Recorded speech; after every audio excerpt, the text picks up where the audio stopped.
Um, can everybody else hear me? Because Muhammad is saying that he can't hear me.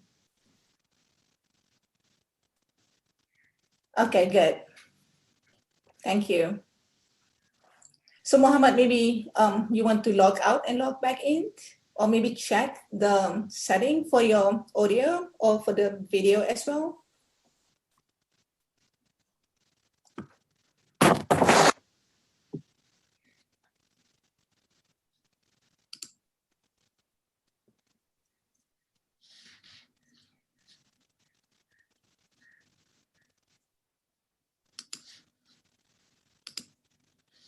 Good afternoon again, everybody.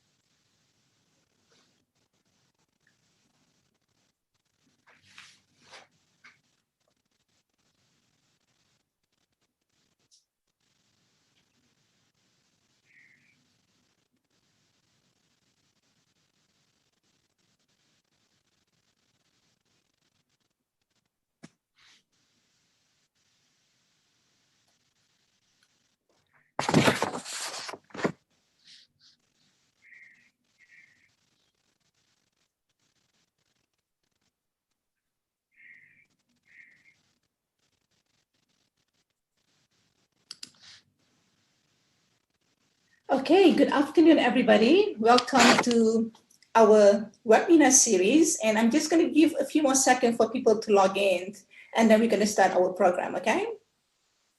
Thank you.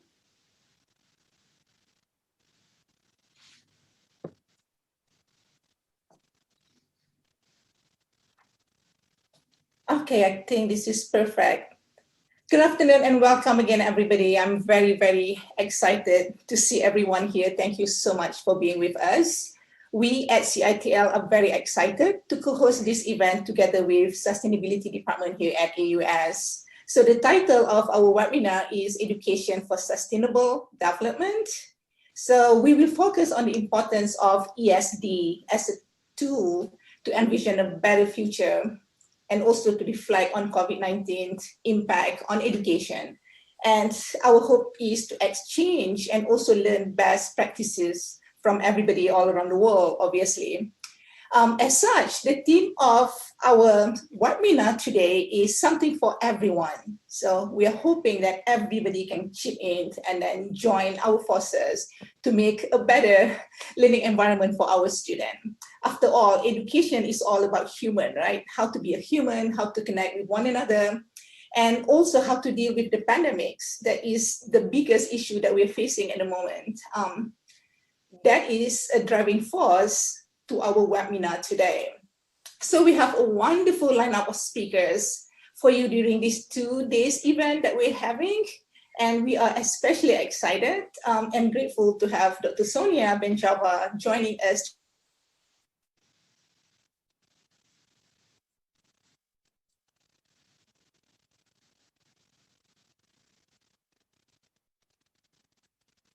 But is connected. What about everybody else? We can hear you now. We can. Okay, good, good, because I can't see anybody. Okay, so now I would just like to give the floor to Rose, and our co-host for the event. Rose, the floor is yours. Great. Thank you so much, Narita. And thank you to everyone for joining us for our webinar series today. I'm very excited to see how many people are interested in this topic. And I wanted to just give a quick overview as to what AUS Sustainability does and why we have teamed up with the Center for Innovation in Teaching and Learning on this webinar series. Our goal at AUS Sustainability is to work to address global sustainability issues at a local level. We are utilizing our academic resources to transform AUS into a living laboratory. We're generating ideas and forming new behaviors to address the challenges of our changing planet. So we envision all AUS students graduating with a sustainability mindset, and this is the capacity to act in complex situations in a sustainable manner. So we are building this sustainable mindset amongst our students by collaborating with faculty to help bring sustainability into the classroom through events like this. But we also work with faculty individually to help organize field trips, arrange relevant guest speakers, provide campus data sets for projects, and a number of other things. In addition to this, we also engage the AUS community in raising awareness and educating them about sustainability issues. We work with operations to make sure we are wisely using campus resources, and we work to make sure sustainability is part of the AUS vision and is incorporated into our strategic plan, into our operations, and into our KPIs. So we hope that you enjoy our collaboration with CITL on this webinar series. And with that, I'd like to introduce Dr. Jeanette Vinke, our Chief Operating Officer, who has been critical in helping us promote sustainability here at AUS. So Jeanette, I share with you and I'll move Thank you, slide. Ruth, for your kind words.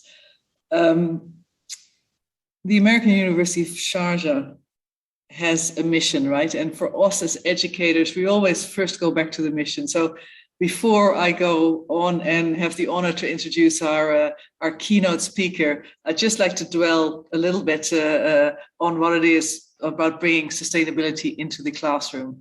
And for us educators, we always go back to our mission. I had the privilege of teaching at AUS for quite a few years before coming into this position. And I can relate to all of us who are trying to bring in sustainability into our classrooms, even when it's not a typical topic, subject that you have in mind that you think relates to sustainability. So our mission, I think all of us can dream it. We provide distinctive teaching, learning, research, and scholarship, educating and mentoring lifelong learners who contribute to society through intellectual inquiry, ethical behavior, and civic responsibility. Sustainable challenges are complex and multifold. And for our students to be able to go out as leaders in this very fast changing world, and for us to do justice to our mission, we have to understand those major sustainability challenges and how do we bring them into the classroom and how to get our students ready. In the limited time, I would just like to focus on one example from sustainability, take you through an example and explain how, for me, it affected my little mini part of AUS, and it'll be the same for the educators here on the panel, how it will affect their part, and also some of our students, of course, how are they going to see it into the classroom. So I thought the biggest issue, the elephant in the room, is the climate crisis, which is a threat to all of humanity and will definitely significantly affect our students in their lifetime, as well as the region that we serve. So thinking about that, if we can have a look at the slide on the screen, which Rose has kindly pulled up. We know that the planet has been there for a very long time. Humanity has been just a blip so far. And really, for most of humanity, we didn't seem to have done much harm. But when the Industrial Revolution started, it set up a chain of events impacting climate change. And we are now at a serious tilting point. If we continue with business as usual, climate change will affect the planet in such a way that many places will be uninhabitable during the lifetime of our students. If we change systems and behavior drastically, some of the worst effects can still be overcome. So in order to do the necessary change and for the change to happen, our students need to be equipped to meet this challenge. How do we ensure that they are equipped? What do we need to do in the classroom for that to happen? Now, I am an accountant and I have been teaching accounting at AUS. And I know that for many of the students or even the parents that would hear, okay, you're doing an accounting course, nobody gets very excited, which is obviously incorrect, but they definitely also don't tend to think about sustainability. However, I would like to explain how even in accounting, sustainability has to play a major role for us to do justice to the mission of the university. So let me talk a little bit about that for about 2 minutes. Accounting measures value. And our accounting system was developed in a manner to suit around the way we have seen humanity in society. If we think back of the previous slide, Industrial Revolution, the man is on top and we use nature for our benefit. It's the ego phase when we think of humanity. Nature was considered free, fresh air, the water, the biodiversity. Accountants didn't count that. We only accounted what we paid for. However, in order to ensure we value nature and protect it, a mindset change is required. So accounting is about measuring. We always say, if you don't measure it, you can't manage us, therefore you need accountants. That's still the case, but in order to preserve the environment, we need to value it, and by measuring it, we can manage it. So the whole mindset around accounting is moving from ego to eco. And eco, as we all know, is an abbreviation for ecology, which is the system of relationships between living things. So no longer just a human on top, but it's between.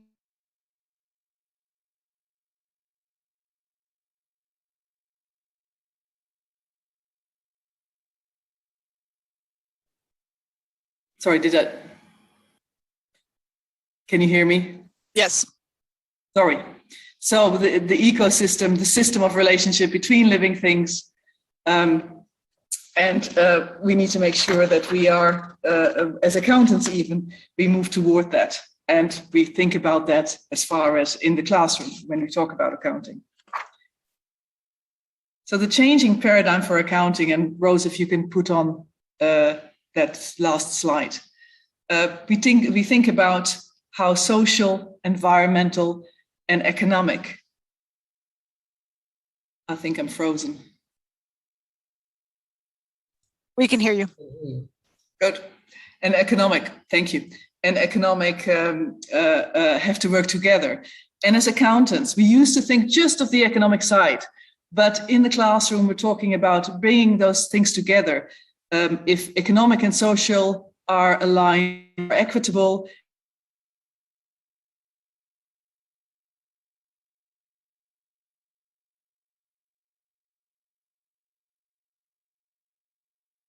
are sustainable. So this is the mindset that we bring in accounting. So the accounting relevance and sustainability then, by bringing that sustainability into the classroom, our students are the leaders that are going to create the change in society, because they will understand how they need to change the rules, no longer just look at financial statements, but include non-financial disclosures like CO2, etc. They change the math, no longer just the normal cost that we thought of before, but now including the value of nature. And with that, they change the conversation and change the system and move us towards a better world. And with that, in that way, AUS can ensure that we meet our mission. So that was my experience in the accounting classroom, and I know there's many other colleagues that have their own experiences with their own parts. So sustainability really permeates to everything whatever we teach at AUS. I would now like to move on to our real expert, Dr. Sonia Ben-Jafar. It's a great opportunity. So Dr. Ben-Jafar is an incredibly important partner for AUS. Under her leadership, the Al-Gharar Foundation for Education has ensured that top deserving students can study with us and contribute to the betterment of society. Dr. Sonia Ben-Jafar, she currently serves as the CEO, as I said, for the Abdullah Al-Gharar Foundation for Education, which is one of the largest privately funded philanthropic education initiatives in the Arab world. After more than 2 decades helping private and public sectors stakeholders around the world, she is now focusing on the Emirates and the Arab region, and she is passionate about coupling her experience in education with her academic background to promote knowledge sharing and enhance accessible education as widely as possible. Dr. Sonia has extensive experience as an evaluator for international NGOs in both developed and developing country contexts, and also writes and frequently publishes. And I've enjoyed reading some of her content about current education development and trends and topics. So it's a great honor. Thank you so much for your time. And I very much look forward to hearing what you can teach us. Over to you. Thank you very much. I'm just going to go ahead and share my screen. So hopefully this is going to work this time. I've been coached, so it shouldn't be a problem.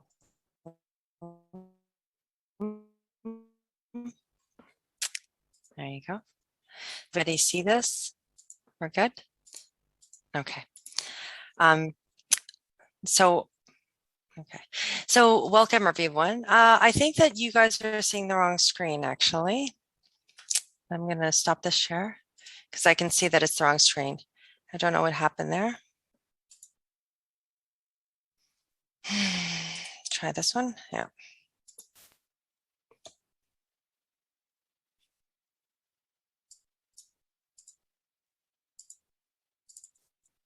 All right. Everybody can see that? Yes. Okay, wonderful. Sorry, I can't see you when I'm doing this part. So thanks everyone for joining, and thank you for the introduction. And thank you for talking about accounting and the importance of how we count. It is incredibly important. And what you said about what counts in accounting is really transferable to almost everything that we do, including how corporates stay sustainable or governments start counting how much of the planet we're using, et cetera, and so forth. So it's really very relevant to the talk today, but also to everything everyone's doing in academia and beyond. I just wanted to start with really getting us all on board to understand what I wanted to talk about. And so I'll just start with a video. It's 2.5 minutes, and I'm gonna go ahead and launch. We can be. We must be the first generation to end extreme poverty. The generation most determined to fight injustice and inequalities. The generation that saves the planet from climate change. And this is how it will get done. The global goals. A 15-year plan For everyone, everywhere. with no one left behind. We will live in a world where nobody anywhere lives in extreme poverty. Where no one goes hungry, where no one wakes in the morning Asking if there will be food today. We will live in a world where no child has to die of Diseases we know how to cure. And where proper health care is a lifelong right for us all. we will live in a world where everyone goes. What just happened?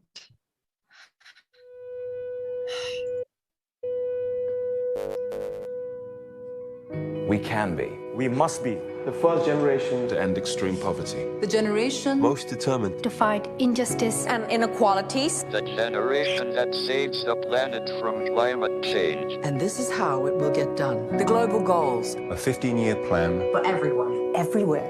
with no one left behind. we will live in a world where nobody anywhere Lives in extreme poverty. Where no one goes hungry, where no one wakes in the morning Asking if there will be food today. we will live in a world where no child has to die of Diseases we know how to cure. And where proper health care is a lifelong right for us all. we will live in a world where everyone goes to school and education gives us the knowledge and skills for a fulfilling life. We will live in a world where all girls and all women have equal opportunities to thrive and be powerful and safe. We cannot succeed if half the world is head down. We will live in a world where all people can get clean water and proper toilets at home, at school, and at work. We will live in a world where there's sustainable energy for everyone. heat, light, And power for the whole planet. without destroying the planet. we will live in a world where economies prosper And new wealth. Lead to decent jobs. for everyone. And we will live in a world Where our industry, our infrastructure and our Best innovations Are not just used to make money, but to make all our lives better. We will live in a world where prejudices and extremes of inequality are defeated inside our countries and between different countries. Where people live in cities and communities that are safe, progressive, and support everyone who lives there. Where we replace what we consume. Planet where we put back what we take out of the earth. We live in a world that is decisively rolling back from climate change. Where we restore and protect the life in our oceans and seas. We'll restore and protect life on land. The forests, animals, the earth itself. With peace between and inside countries. Where all governments are open. And answer to us for what they do at home and abroad. And the justice rules. With everyone equal before the law. Where all countries and we their people work together in partnerships of all kinds to make these goals a reality for everyone, everywhere. These are the United Nations global goals for sustainable development. Let's get to work. Let's make it happen.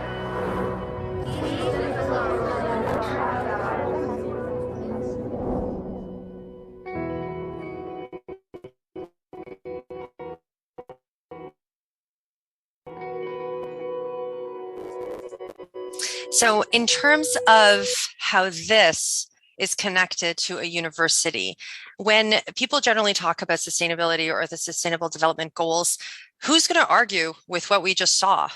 Not only is it well done with a lot of very popular people that everyone knows, but it has a core value set that unites us as human beings in our humanity. And so how do we take that and make it something that has to do with your everyday lesson in a university? And that's what I'd like to talk a little bit about, is building more sustainability into higher education and how to see that with the bigger global mindset and the framework. And so if we just vision forward a minute here and we look at the challenges, the one that was alluded to earlier and is really about what everybody is talking about, of course, is the energy sector. The big changes all have to come from the energy sector. So when we look at a challenge, we look at 18 million people currently employed directly in the energy sector. And half of those people are in fossil fuel extraction sectors. So when there is a nation or a region that wants to make a shift, there are economic factors that need to be taken into consideration, not just planet factors. And so when we look at this, we think, well, what happens to those jobs? And that is something that creates a lot of tension. And we saw this in the States recently, in the recent past. And so my response to that is very much, well, let's vision forward and look at the knowledge that over 80% of energy jobs by 2050 are expected to be in renewables. So yes, there's going to be job losses, but we expect 17.4 million renewable jobs. So the loss is more than compensated for by the gains in jobs in the renewable sector. Now, it's not just in renewables, it's more than that. It's all over. It's 85 million jobs in the next 5 years will be displaced. And we've already seen that during COVID, but we expect to see a lot more of it. Disruptive technologies have the potential to change the types of skills and that employers want and need. The workforce is automating faster than expected, displacing jobs. Today, just before this session, I saw a post from the National about a robot that was brought in, and Schneider Electric is bringing it in for, has modified it for inspections to make inspections safer for human beings into certain industries. So you can see that it's not tomorrow, it's now. And so there's going to be a surge in demands for different kinds of workers. And at universities, it's not about just, fulfilling that demand, but it is about inspiring those who are going to be in that next generation. So we expect 97 million jobs. It's true we're going to lose 80, but we expect 97 million new jobs. The surge in demand for those who can fill the future economy. Now, when we think about that, these people are going to need different kinds of skills And it's not just about technology skills. In fact, the World Education Forum came out with the top 10 skills of 2025. And if you look at this list, technology use, monitoring and control, and technology design and programming is only 20% of the list. Leadership and social influence, critical thinking and analysis, complex problem solving, resilience, flexibility. And, you know, I get the impression that the STEM field is on board with a sustainability agenda because they have to be part of the technology to be able to enter the new age. But what is important here, especially when we see these top 10 skills, it is that your complex problem solving, your critical thinking, your ability to create comes from the humanities. It comes from when you're actually sitting in your arts classes. It's not just your math and science classes. It is the combination of both. And that it means that all faculty need to get on board with making this potential a reality. And when we look at what that means in terms of sustainable development, you know, it is the development that meets the needs of the present without compromising the ability of future generations to meet their own needs. That is a 1987 definition. And we've already seen the three circles, economy, environment, and society, in a real way. And it's that intersection where sustainable development is believed to live. And in this new area of the Sustainable Development Goals, we've taken that a step further, and there's circles that overlay on top of this, and that is the 5 Ps, where we look at our planet to protect our planet's natural resources, because the reality is our planet's going to do just fine without us. It will get rid of us and it'll be fine. We're not worried about the planet for its own sake. We're worried about the planet for our ability to live on it in a long-term fashion. The people to end poverty and hunger, prosperity to ensure prosperous and fulfilling lives in harmony with nature and in harmony with each other, which is what peace is about. And this cannot happen without partnerships. And at the foundation, we pride ourselves on partnerships. And when we talk about sustainable development and sustainability, the way the world has decided to talk about this in an operational way is the Sustainable Development Goals. Right now, that's how most people will talk about sustainability in an operational way, where we can talk about real targets. And so the history of it is that we went from MDGs to SDGs. The Millennium Development Goals tackled poverty in developing countries. That got carried over into Sustainable Development Goals, where it's generated by the MDGs, but it's applied to all countries. Today, we're looking at 17 goals that meet the urgent economic, societal, and environmental challenges. They're nationally owned, they're country-led, but they're integrated. And beyond the SDGs, which is more important perhaps, these are challenges that are interconnected. It's a nexus thinking model. And that is now, as we enter this decade of action, it's about connecting them and connecting to solutions. So we need to innovate, we need to localize and contextualize solutions.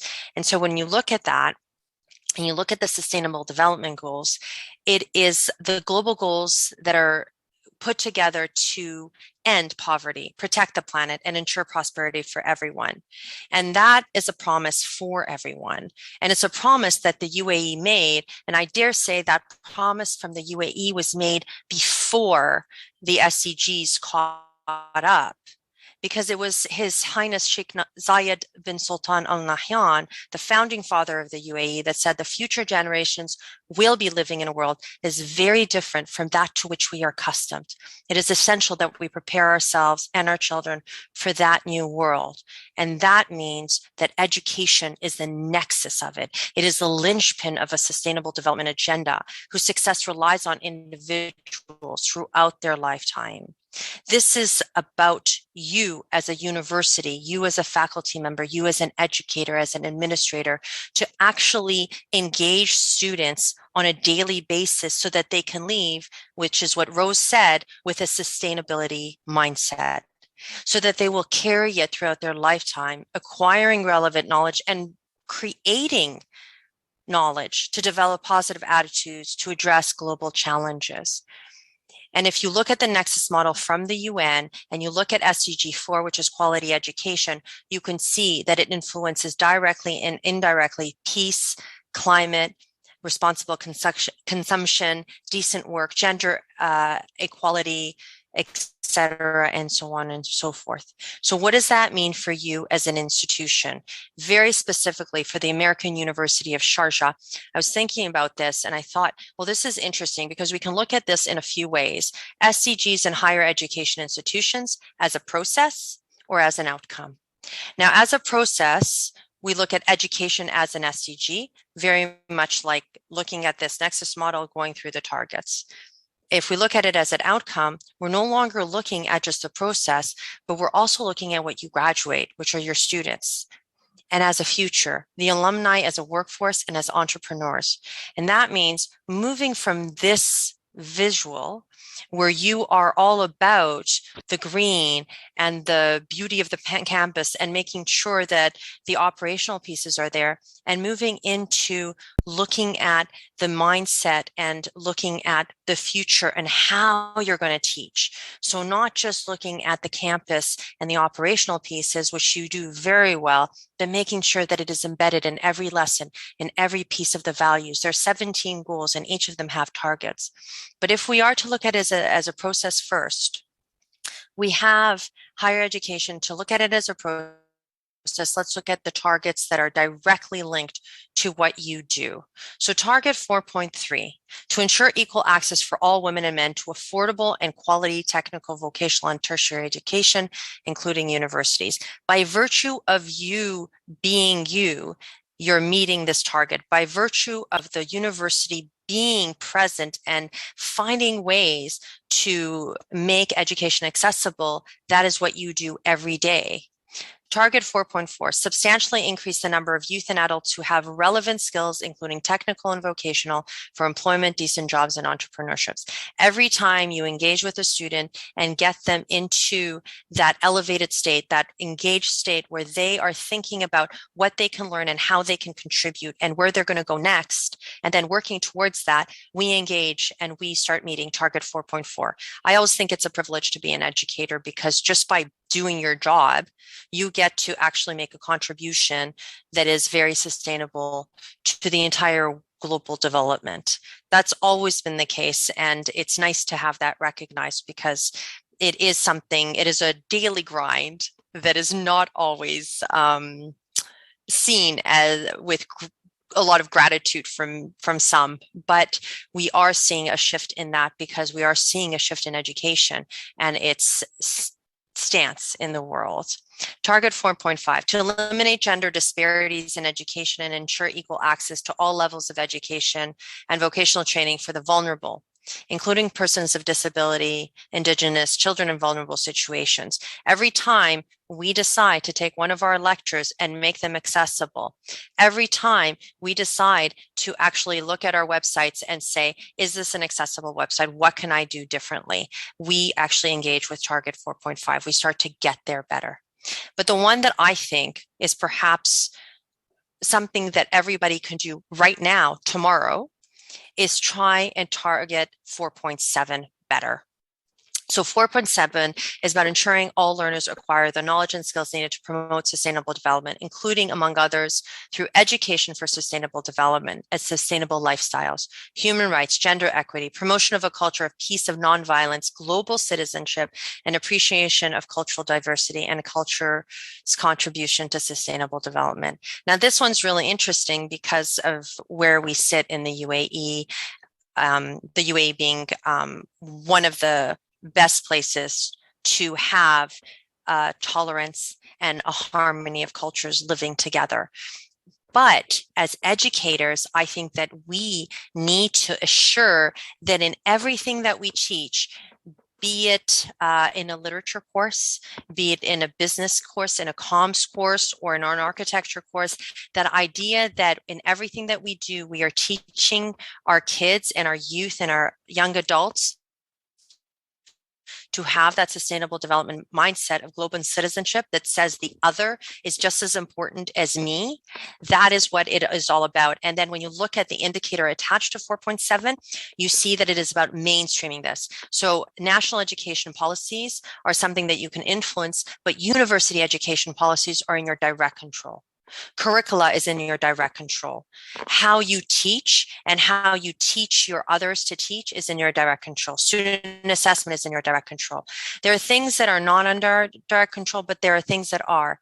And if we want to move from having it as a process to moving into having it as something that actionable as an outcome, there are ways that we can find resources as well. And two of these are the Declaration on University Global Engagement and the University Global Coalition. So how to transform those 17 issue areas so that a university can adopt them through the change in policies, curriculum, assessment, teaching, and learning. And the University Global Coalition is, I think, a really great way to start talking about how we can move from a process to an outcome, because they have commitments. The people who got on board with this agreement made in 2019, so it's not that old, got on board to join a collaborative platform of globally engaged universities and higher ed associations working in partnership with the UN and other stakeholders for sustainability. And I've highlighted two of the commitments because I think that they are really attached to what you want to do, which is increasing student understanding of the most pressing challenges facing the world today, as articulated by the SDGs, and then inspiring them, pushing them to play an active role in driving the change to find new solutions. And the second one is developing the global competence and leadership skills so that they can create a more sustainable future. And when we look at our jobs as universities or as academics or at schools, that is at the heart of what we do. And it's not just fluff that's just nice to hear. It is directly and completely tied to those top 10 skills of 2025. If we do not have kids who understand complex problems and problem solving, then we cannot expect them to be creative and actually find solutions to lead and socially influence others so that they can go back to understanding those most pressing challenges and then playing an active role in driving the change. It's up to us to get them there, to help them get there, so that they can move forward. And so if we look at this and then we move from it as an outcome to it as a future, then I would say that there are four core roles to consider: the overarching role of higher education institutions, the role of professors and faculties, the roles of students, the role of the public-private partnerships. And if we put these roles into play in a harmonious way with sustainability at the heart, we can actually just look at our future, and we can look at that today because we already have examples of who that would be. And so I'm going to actually talk about the future in terms of individuals so that you can have an example rather than me talking in theory. And the first person I want to talk about, who unfortunately could not join us today because she's very busy working, is Rania Al-Ahmadi. She is an AGFE scholar. She's one of the foundation scholars. She's from Jordan. She has a BS in industrial engineering from the American University of Sharjah. She joined Procter & Gamble after she graduated, which is an American multinational consumer goods corporation headquartered in Cincinnati. It was founded in 1837.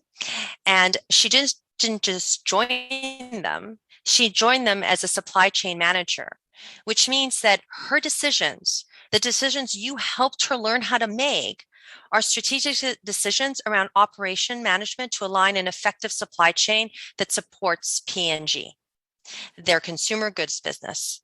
So she's responsible for the condition of the supply chain that determines the capability of the company in terms of productivity and capacity. Now, why is this important? This is important not just because it's just one company, but it ranks 43 in the Fortune 500. The consumer product giant emerged from COVID with strong profits. How many companies can you say that about?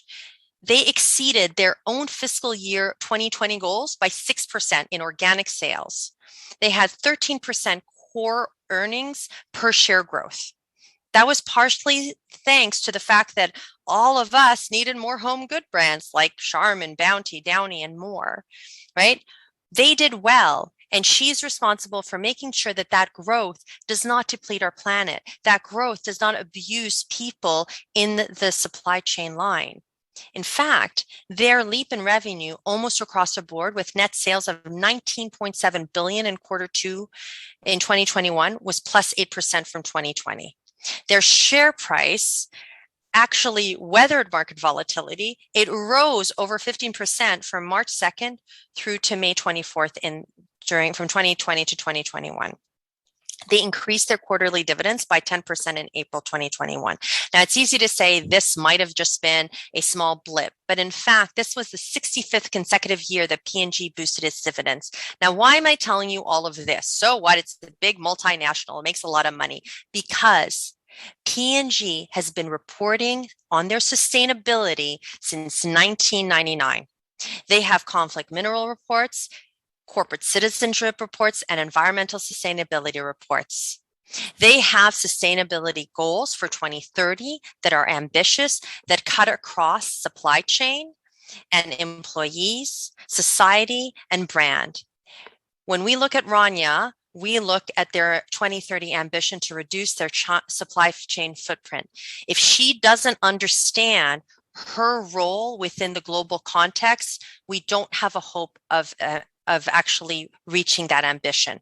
And P&G do well because they hire people who get it, and she gets it. So I wish that she had a chance to actually talk here, but unfortunately she doesn't.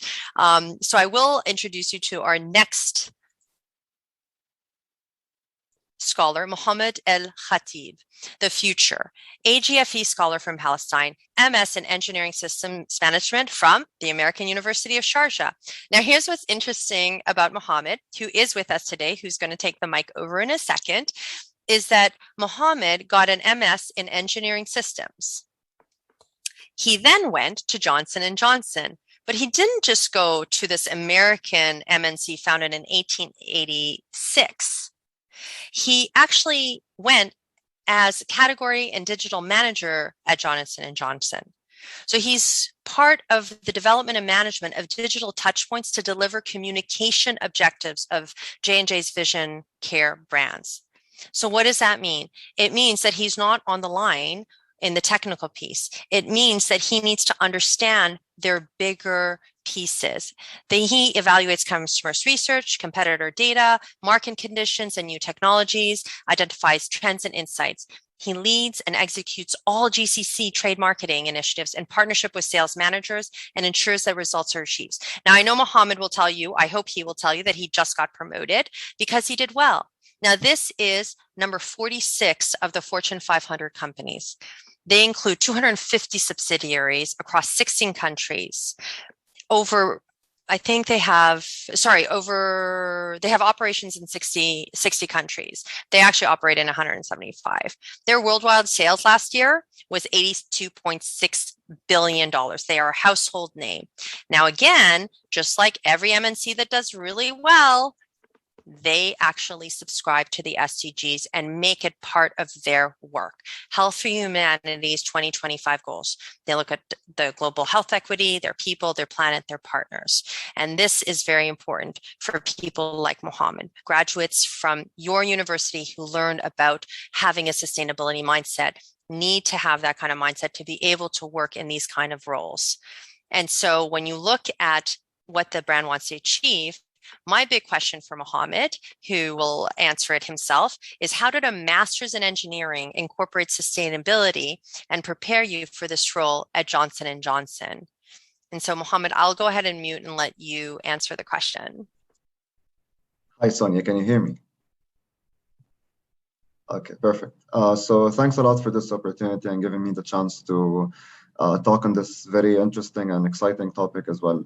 So just if you give me a chance to quickly introduce myself, my name is Mohammed Khatib. I've been born and raised in the UAE. I'm from Palestine. I graduated both my bachelor's and my master's from the American University of Sharjah. My bachelor's is in mechanical engineering and my master's is engineering systems management.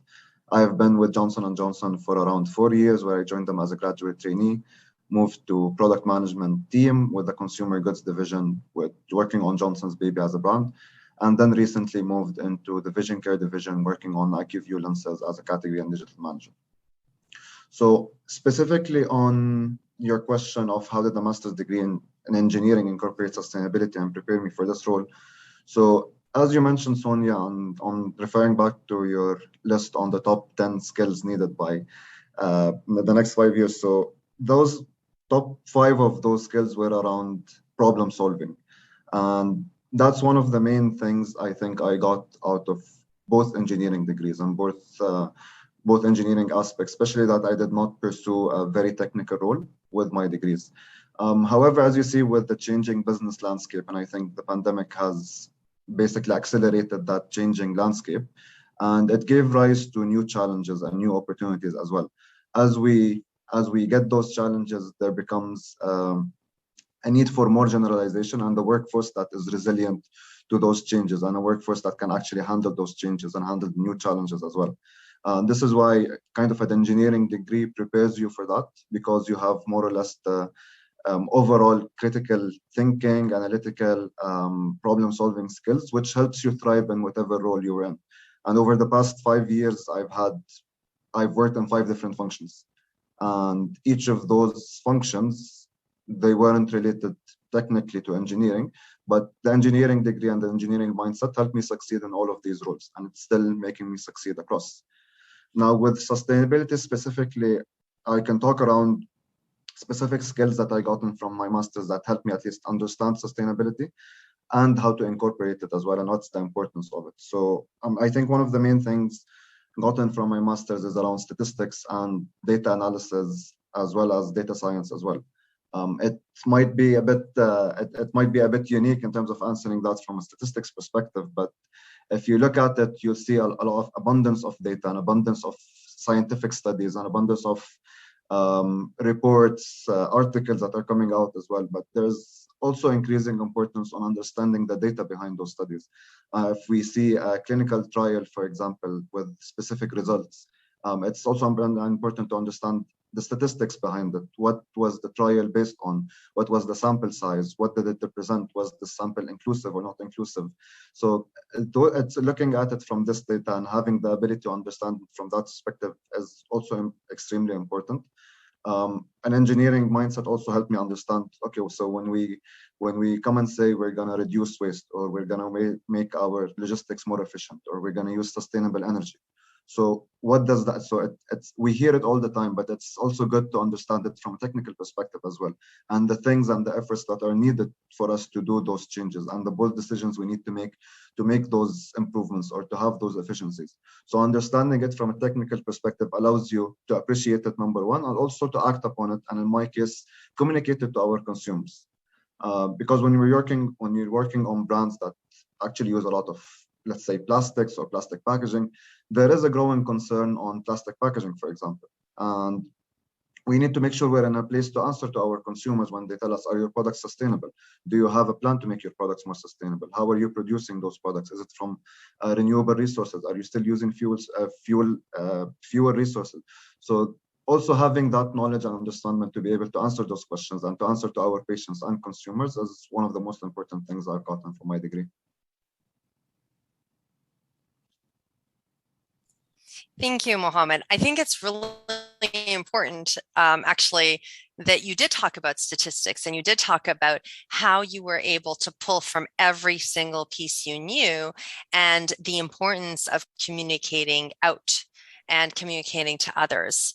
This is really about all of those skill sets and how you integrate them and use them in your work. And the fact that you work for a company that is so concerned about sustainability, and that you are responsible, because the reality is consumerism is changing, and people are making their way to companies that are able to do better with regards to sustainability, is just a reality, and we're looking forward to more and more of that. So thank you very much for sharing, Mohammed, and thanks for being here.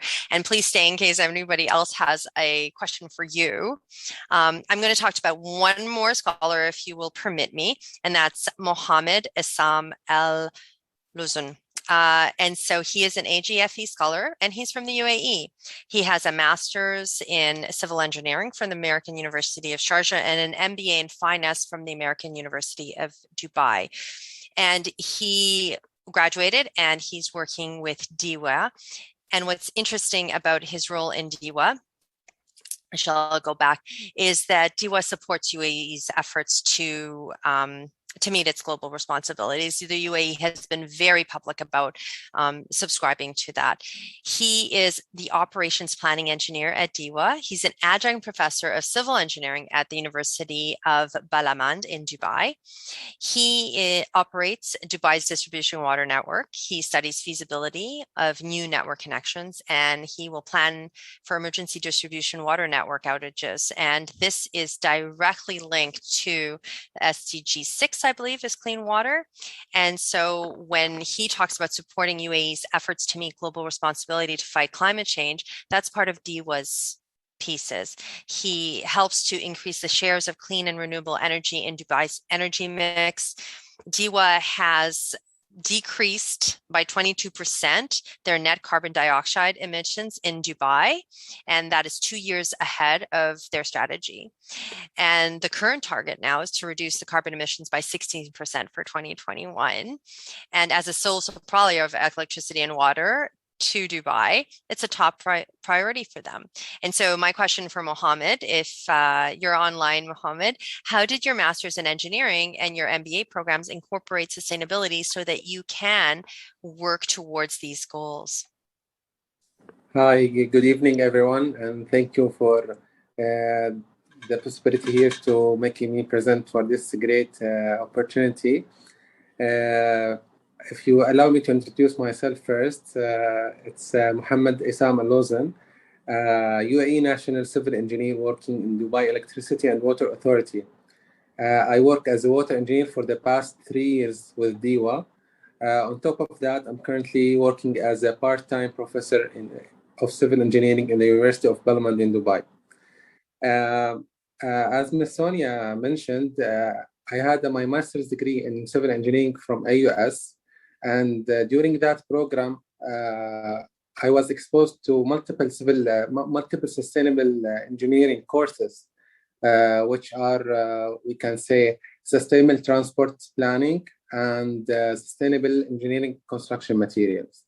So during the sustainable transport planning course, we were exposed to the sustainable transport modes, which promote walkability, cycling, and the use of public transportation. That would definitely help in decreasing the carbon footprint in the environment. So, and will help the shift from the conventional vehicles to the autonomous vehicles. And as aligned by Dubai strategies by 2030, 25% of the vehicles are to be autonomous vehicles in Dubai transportation network. So that would definitely increase the chance of having a more environment-friendly and a sustainable transport system here in Dubai, especially. Moving to talk about the sustainable construction materials, we were exposed to some material that will help decrease the carbon footprint as well, and will accelerate the process of construction, such as green concrete and the process of 3D printing of new buildings. So those two techniques, we were exposed to them in sustainable construction material. Of course, that was with the help of the faculty members, Dr. Adel Tamimi from the American University of Sharjah, and Dr. Ghassan Abu Libda. They're both from the Department of Civil Engineering in the American University of Sharjah.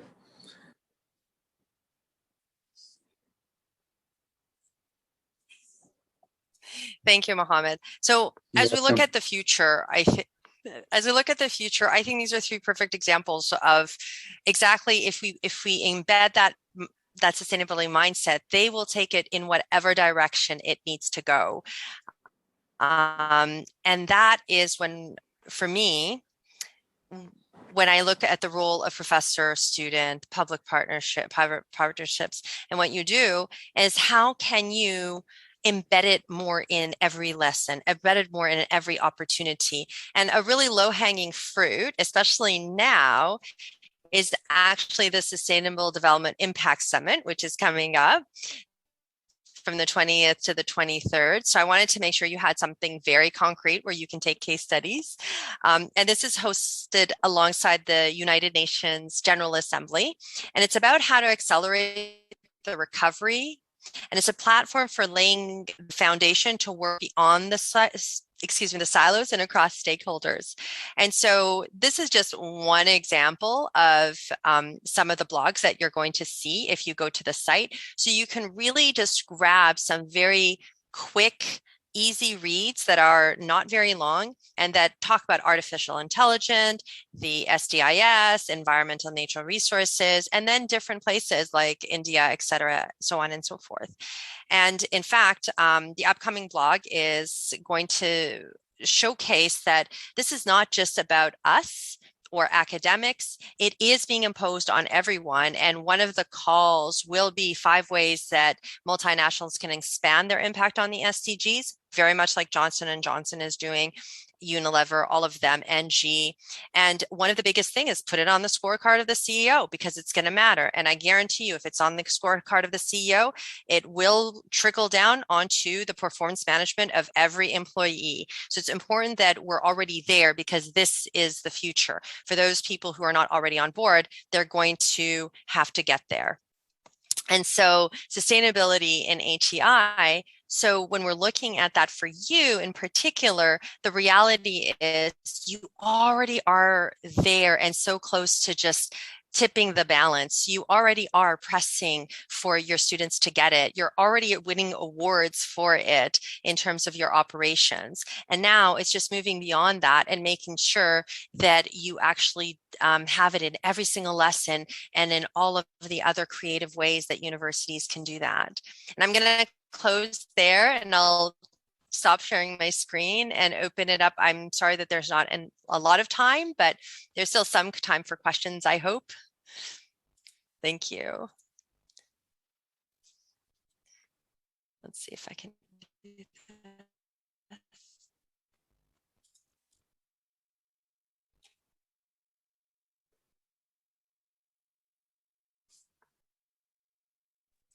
Narita, you're muted. Yeah.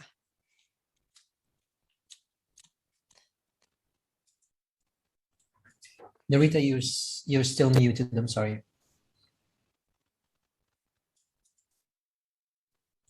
Your microphone is not on. Yeah. Sorry. Thank you so much, Wadi.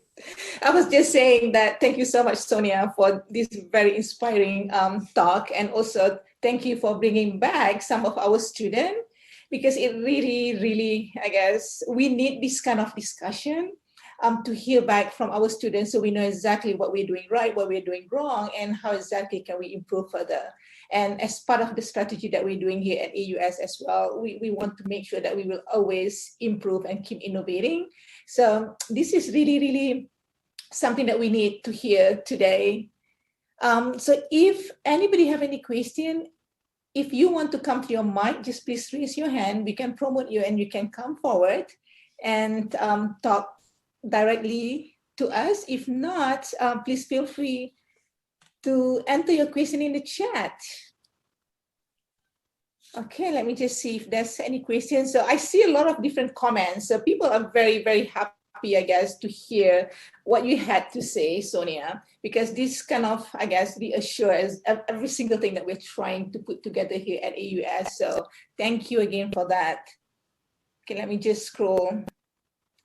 Yeah, so a lot of people are just saying that this is really nice to hear, coming from a student and coming from somebody with your ability to make changes.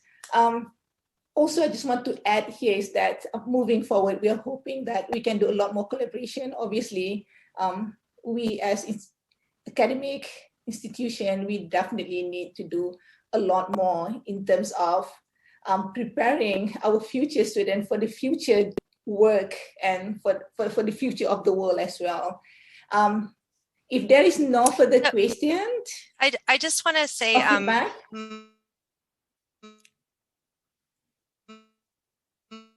my Zaki wrote highlight on the connection between sustainability and the humanities. Oh, yeah. I just Oh, thought, okay, you so know, there's a digital humanities, for question. example.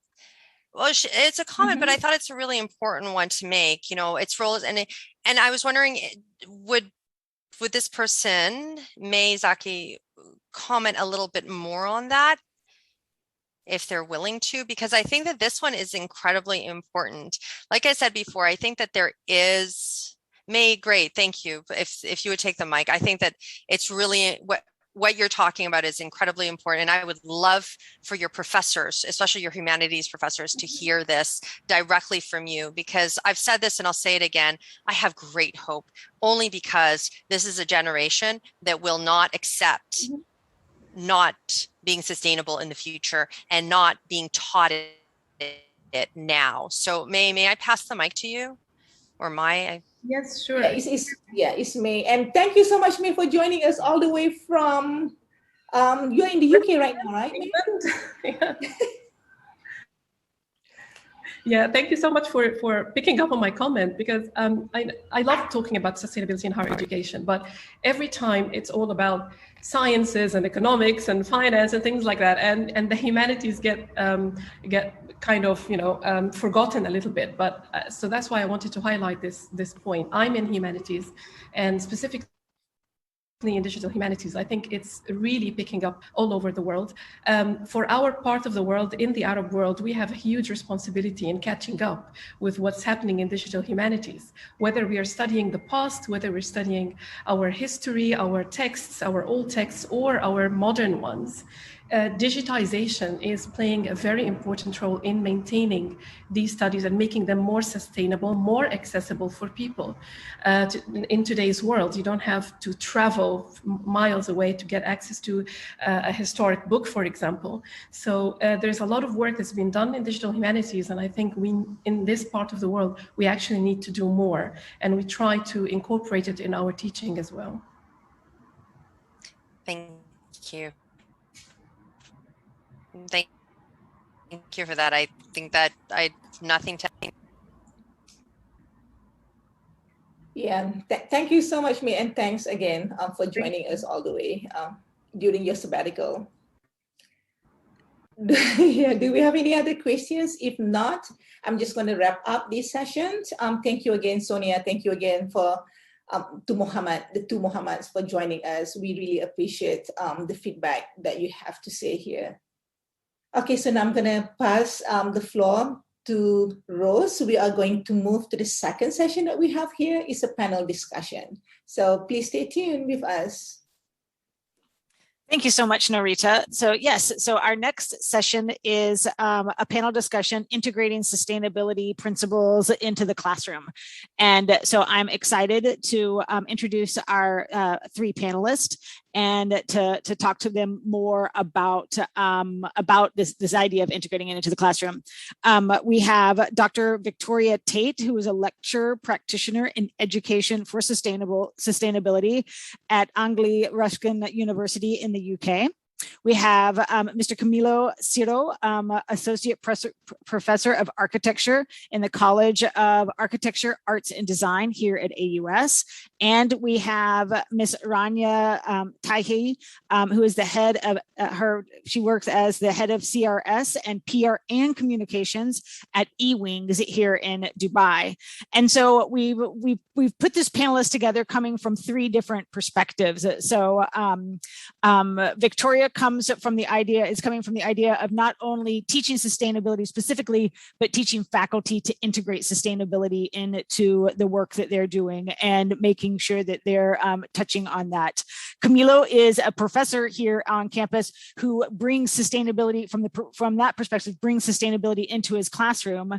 And Rania is a practitioner out there working in the field and seeing what recent graduates, what new young entrants into the workforce are coming with. And so we want to talk to them all from their different perspectives. So I'd like to start the conversation with each of you. We'll start with you, Victoria. If you could give a brief overview of your background and your connection to sustainability in your own words. Thank you so much, Rose. It's great to be with you here today. So my name is Victoria Tate, and I'm a lecturer practitioner in Education for Sustainability at Anglia-Ruskin University. And I'm based in a research institute at Anglia-Ruskin called the Global Sustainability Institute. So my background is really in education. I started out teaching English as a foreign language in Hong Kong and in France, and I spent a bit of time working in Switzerland, where I led outdoor education programs. I then moved more directly into sustainability and education, and I spent almost 3 years working at a charity called SEED, which stands for Sustainability and Environmental Education. And in that role, I provided capacity building support for primary and secondary school teachers, enabling them to take what we referred to as a whole institution approach to embedding sustainability into their curriculum, their campus, and their community. So that's kind of encompassing the whole institution approach.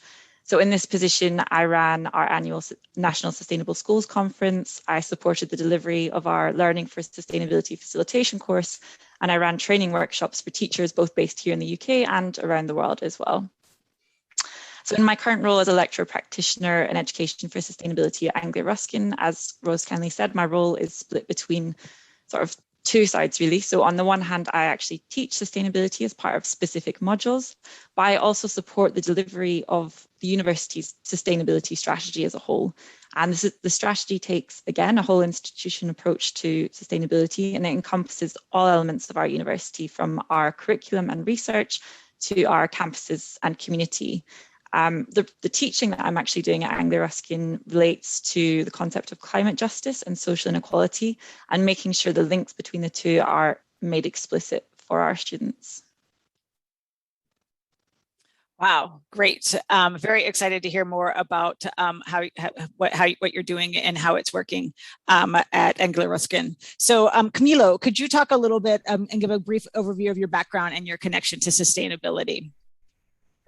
Sure. So I'm a principal of an architecture office in Brooklyn called Architecture, and I'm a professor of architecture and interior design here at the American University of Sharjah. My research works basically on how we're going to live in the next 10 years. And due to that, all the work I do is based on sustainable principles within architecture.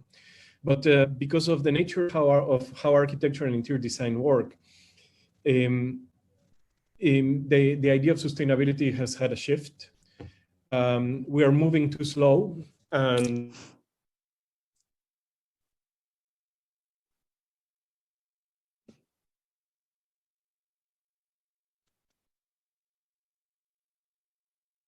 it looks like we might have potentially lost Camilo just a little bit. So Rania, why don't you go ahead and jump in and talk about a brief overview of your background and your role with sustainability, and we'll get back to Camilo when he comes back. Perfect. Thank you, Rose. Good afternoon, everyone. As Rose has introduced me, my name is Rania, and I'm the head of CSR, PR, and communication at eWings. My journey with CSR and sustainability started more than 15 years back. That time when I was still working for a company called Dubai Aluminium, and after a joint venture, now everyone knows the company as Emirates Global Aluminium. So with Dubai and EGA, I was responsible for the CSR agenda. And after 14 years, I had the opportunity to join another very exciting organization called Transguard Group. It was a part of the Emirates Group. It's basically a manpower provider. And from there, I moved to work for another also young organization called eWings. eWings is a technology development operator. And then when it comes to my involvement in sustainability and CSR, I've been involved in many projects ranging from community development to social impact projects, working with various stakeholders and beneficiaries. I've also been involved in working on a lot of environmental projects related to waste management, energy efficiency, and so forth. What is exciting in my journey in sustainability is where during this kind of, I would say, my journey and the evolution of my journey, where I went back to university, and this is where we are talking here about education. I went back to university, and I felt there is a need to equip myself with the right skills and the right, I would say, the knowledge to basically be able to be part in this sustainability journey. So I've done my master in green economy from a UK-based university called Bournemouth University. So for me, when I think about sustainability, it's a passion. Yes, it is a career. Yes, it is a job, but also it's a passion. And I hope through this panel today, I'll be able really to pass on my experience in that, because for me, there was evolution also with the stakeholders that I was working with, from a very traditional approach to more of, I would say, very engaging and interactive approach to implement sustainability projects.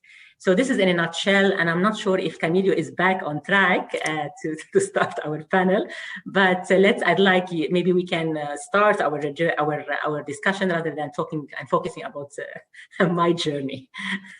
Thank you, Rose. So certainly, absolutely. Camila, you cut out right when you were saying that we're not moving fast enough in the industry. So go ahead. Sorry.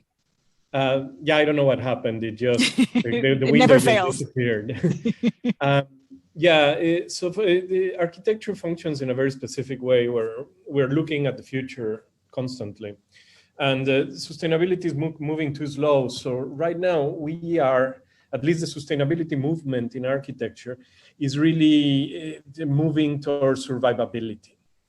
So sustainability is not enough. It's moving too slow, and it should be there. But right now we teach adaptability. How are we going to adapt to this new world that it's in front of us? And to do that, from a research perspective, I work with technologies, and I predict how we're going to live in the future.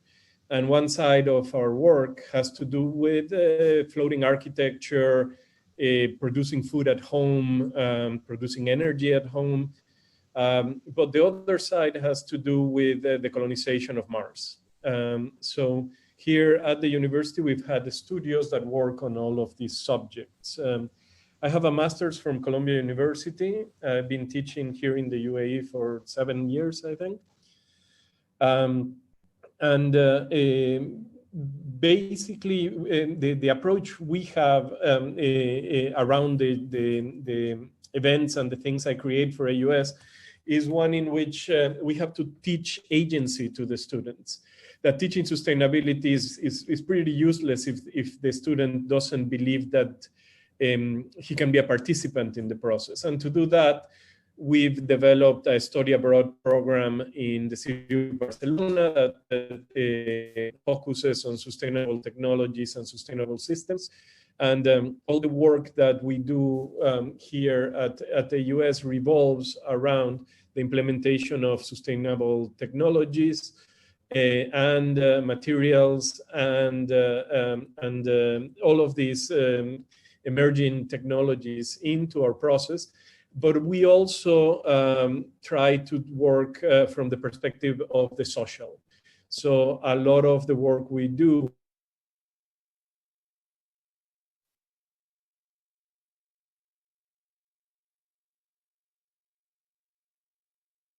So it looks like we froze up again. So we'll go ahead and jump to the first question. And Rania, I'll throw this one at you. Why is it important why do you think, from your perspective, and going back to university and having with this idea, now that you've come out of that experience, why do you think it's important to integrate sustainability into the classroom? Well, Rose, if I need to go back a little bit to Dr. Sonia's quote, or basically it's a very multinational quote where we say that sustainability, and what is sustainability? I mean, if I need to really, because when I was doing my research, I was looking at the few terminologies and to how Europe looks at sustainability, how the Middle East or the MENA region looks at sustainability. So if we look at sustainability and what it means, basically is to meet our own needs without compromising the ability of future generation to meet their own needs. In another word, it's a responsibility to use the available resources without exploitation. So to go back to your question, to answer why it is so crucial for us to integrate sustainability in the classroom, simply my simple answer to this question is basically in the classroom, we're gonna be producing, or basically the new CEO, the future CEO will be born, the future engineer will be born, the future scientist will be born. So in order to do that, it's not anymore crucial for us to equip our students with the right skills. In fact, what is more critical for us is to integrate sustainability into the classroom, to equip our student with the right skills to be able to meet the future jobs that Dr. Sonia was talking about. So we were talking about thousands and millions of jobs that will be created. Those green jobs, right now, if you are following the traditional way of graduating as an engineer or as a scientist or as a teacher or as an IT, and you don't have the right skills and the right understanding and knowledge for sustainability, so that means you will not be able to succeed in the new work environment. So Rania Al-Ahmadi from Procter & Gamble, Mohammed as well from DIWA, and our other colleague, person who spoke from the Johnson & Johnson perspective. All those people, in order for them to succeed in their new jobs and new opportunities, they had to be well equipped. So here we're talking about changing the mindset. So without this change of the mindset, there is no change. Without this knowledge, we will not be able to move and change. Dr. Camillo, just right now in the introduction, he was talking that sustainability agenda is moving very slow, and we need to be really ready. So as an engineer, in order for you to implement any project, you need to learn more about the environmental practices. You need to learn about the social impact, how you're going to design it to be more sustainable, and maybe we're talking about the green building. So this is it's very crucial at the moment. The way I see it, sustainability and the right technical skills, they work and they go hand in hand together. Without that, unfortunately, we'll not be able to achieve much. So moving forward, if we don't integrate sustainability in our day-to-day job, that means there is something missing. And then if we talk about it from a CEO perspective, in order for you to have a profitable business, you need to have a sustainable business. So this is basically in a nutshell, my feedback on such a question. Thank you so much. And Victoria, I'll throw the question to you. Why do you think it is so important to integrate sustainability into the classroom? Thanks, Rose. Yeah, I mean, so kind of coming at this, I guess, from an educational background, my approach is really focused on learning and teaching and what benefits students can get through that. So kind of in this respect, one of the reasons that I think it's so important that we integrate it into our classrooms is that it provides that real world focus for topics that students are studying. And I think, there's lots of examples of how that can actually work in practice. I'll just maybe go through a couple now. So if we take a subject like maths, for example, students can apply, their mathematical skills and knowledge to calculations that are linked to things like renewable energy or carbon emissions, or the analysis of statistical data that might be linked to societal issues such as the gender pay gap. If we think about other subjects, in English, for example, you can have students who learn about persuasive writing skills, and they can then actually put that into practice by writing to the local council or to politicians, or even to their head teacher within their own school or their vice chancellor within their university, and asking them to do more to lead on sustainability. So I actually have an example of what this might look like as well. So the Global Sustainability Institute, where I work, turned 10 this year, and as part of our 10th anniversary celebrations, we contacted 10-year-olds around the world, and we asked them to write letters to world leaders about what they felt the future should look like in 10 years' time. And we then worked with illustrators from Anglia Ruskin. So we have a course on BA, it's a BA course on illustration. And we asked those students to illustrate this book for us. And this book, which you can see here, it's called Dear World Leaders. This has been sent to world leaders in advance of COP26, which is happening this November. So you can kind of see on one side, you've got the student illustrations, and on the other side, you've got comments linked to the letters that students wrote for us. So I think this is a really nice example of putting your learning into practice and applying it to that real world context. Another sort of simple example, I guess, is if you have an allotment on your school grounds or on your university campus, you can use this, as part of a lesson on food technology, so students actually have a better understanding of the processes involved in producing food and in eating a diet that's more seasonal. So I think from that learning and teaching perspective, sustainability, it can help learning to become a much more active and engaged process for young people. And it can really help to bring the topics that they're studying to life and to sort of help to prepare them for the future. I think another reason, again, coming from the learning and teaching perspective, why sustainability is so important in classrooms is that it opens up space for interdisciplinary learning and teaching. And I think particularly at a higher education level, this is so crucial. So often we're working in our silos. So you've got someone studying, I don't know, business over here, and you've got someone studying conservation or fine art or whatever the subject is over there, and they never talk. And that just doesn't reflect the real world. When we're actually, you know, out there working in the real world, we're in communication with people from a whole range of different sectors. So I think building interdisciplinary learning and teaching into courses is a really critical way for us to help students to consider problems from a range of diverse perspectives. And that's something we really need to be doing if we're going to tackle those huge sustainability challenges we face. And then just finally, if I've got time, there's just one additional point around why it's so important, I think, which links to what the deeper purpose of education is. So, you know, the future is becoming an increasingly uncertain place. And I think we need to reflect on why we're teaching in the first place. What is the point of the education system?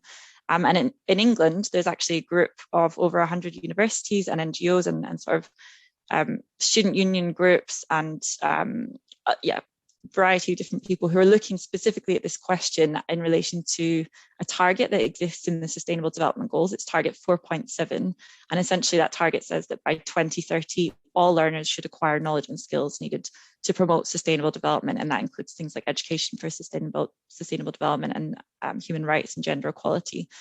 So I think it's that deeper question of, you know, what is the point of all of this? Why are we doing it in the first place? Wow, I don't think you were here for Dr. Sonia's presentation, but that wraps in perfectly with her presentation. She really hit on the importance of 4.7.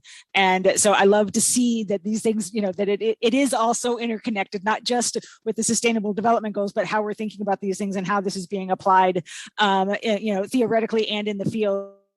Both through the foundation and through your university. So that's fantastic. And Camilo, I'd like to ask you, I think Victoria really hit on that real world experience. And when I think about the work that you're doing, I know that that's been very important to you to really give students that real hands on what it really means. And I know with your work in New York that this has been important to you. So why do you feel it's important to integrate sustainability into your class? Try to be fast before I'm kicked out again. Speak quickly. Yeah. I mean, at the end, I mean, there's many answers to that, but I think the bottom one, sadly, is survival of the species. We are a very young species, and we haven't passed the threshold of survivability yet. And this moment we're living on is an important one for that. And designers have a role to play in terms of that. Our students learn agency through experiential learning. And the experiential learning that we do is has a component of making. So by touching and by building everything that we design, the students are learning the value of a material over another material, which inherently starts talking about locality and the sustainability of locality. You know? But to enhance that, we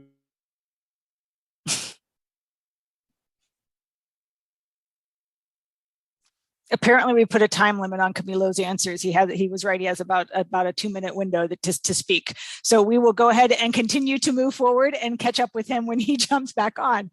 So Victoria, I'll jump back to you. So as we see more organizations and institutions recognizing the importance of sustainability that was really highlighted by Dr. Sonia with the examples of Johnson & Johnson and DEWA and the work that Rania was doing, we hear more dire news about the recent UN IPCC reports. There's more urgency in integrating sustainability into higher education. If you had some ability, what bold actions do you think we should be taking to ensure that youth are prepared for the workforce? Yeah, I think that's a fantastic question. We are running out of time. We do need to take bold action. So I'll start by giving an example of something that's happening at Anglia-Ruskin that I think is a really bold transformation. So as I kind of mentioned earlier, interdisciplinary learning and teaching for me is key to achieving sustainability and also to supporting our students to develop those key employability skills that have been touched on by the panel already. And in recognition of this, Anglia-Ruskin has launched a new scheme called the Ruskin Modules. So Ruskin Modules are interdisciplinary modules that are led by groups of staff from different parts of the university, and they're delivered to students from across our second year undergraduate cohort. And all of these Ruskin modules are framed by the UN Sustainable Development Goals. So a really broad range of modules have been created, and these include topics such as artificial intelligence in the future, is it a threat to humanity, climate injustice and social inequality, can you be an agent of change, and what is the real price tag of fashion? And you'll notice that each of these topics has been framed as a question, and that's been done intentionally to kind of provoke our students into sort of thinking critically about these issues. So just to delve in a little bit deeper into one of the modules, so we've got a module on climate change and social inequality, and in that students are going to be learning about, who is most likely to be affected by climate change, who's done the least to contribute to these problems, what does environmental racism have to do with all of this, and they'll be looking at examples from the US and also from the UK. I think crucially in the module, they'll be gaining the skills that they need to take action to work with some of the people who are most vulnerable and who are going to be affected most, and to do so in a way that's fully participatory. But what's really unique about this module is that it's been developed as a collaboration by a staff member working in social work and a staff member working in our Global Sustainability Institute. So there's so much learning that's happening between those two staff members to get to the point to even be able to deliver the module. And then on top of that, you've got students coming from, basically every single course that we have at Anglia-Ruskin studying on the module. So in total, the modules are going to be delivered to 2,400 students. So it's a huge undertaking. We've got about 20 modules, and there have been around 25 staff members who are directly involved in delivering the modules. But I would say almost every single person in the university has been involved in the wider development of them. So it's been a really transformational process for the institution, and it's also taken place over a 2-year period. So we had to go through something called a course design intensive, where we made space essentially in our traditional courses for these new extracurricular 15 credit modules.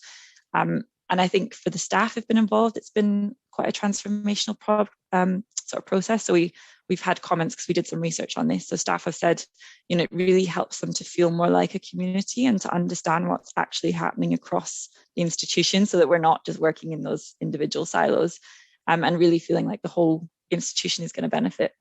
So that's kind of from the teaching perspective.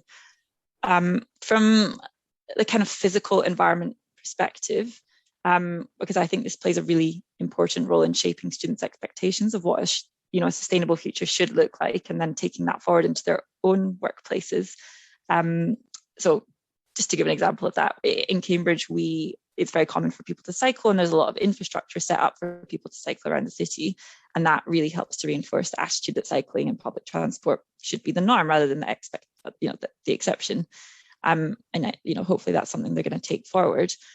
But a really bold initiative that I've seen recently came out of a couple of universities in Berlin who have basically planned to essentially eradicate meat from their campuses. So they're now going to offer meat once a week. And this came about because of pressure from the student body. So students making demands about, we don't want to have meat in our canteen, we want to take action for climate change, etc. And I think that's a really nice example of students demonstrating those leadership skills that are obviously going to be really critical when they go out into workplaces. And it's a bold action that I would like to see us replicating at Anglia-Ruskin University. Oh, that's fantastic. And I think I agree. And I love that, one of the things that I think is so important is that civic, that global citizen and that civic engagement.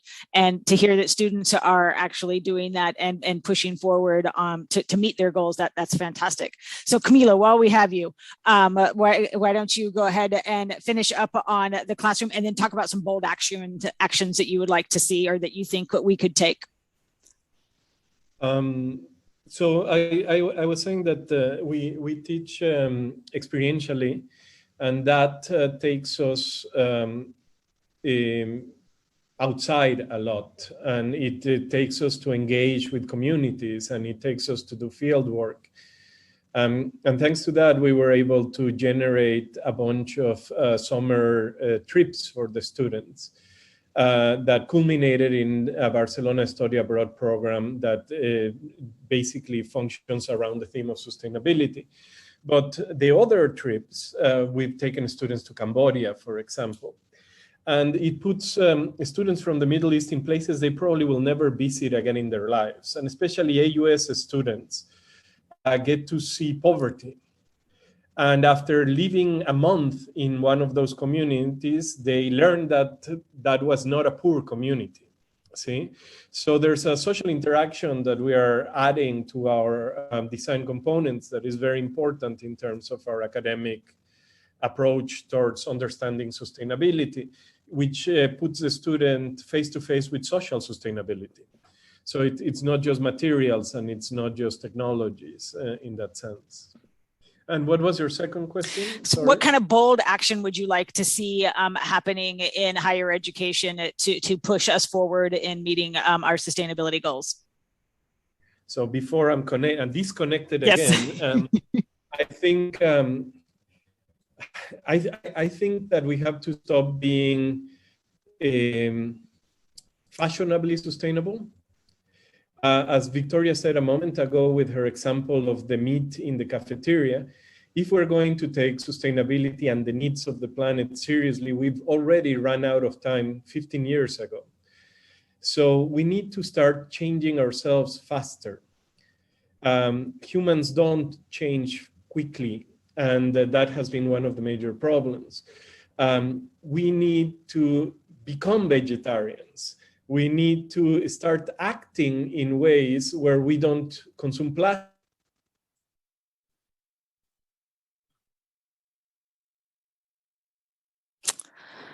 Oh my goodness, I'm so sorry.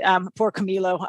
We will jump back to him. Rania, what do you think what bold actions do you think that higher education needs to be taking for us to be able to be on track with meeting our sustainable development goals?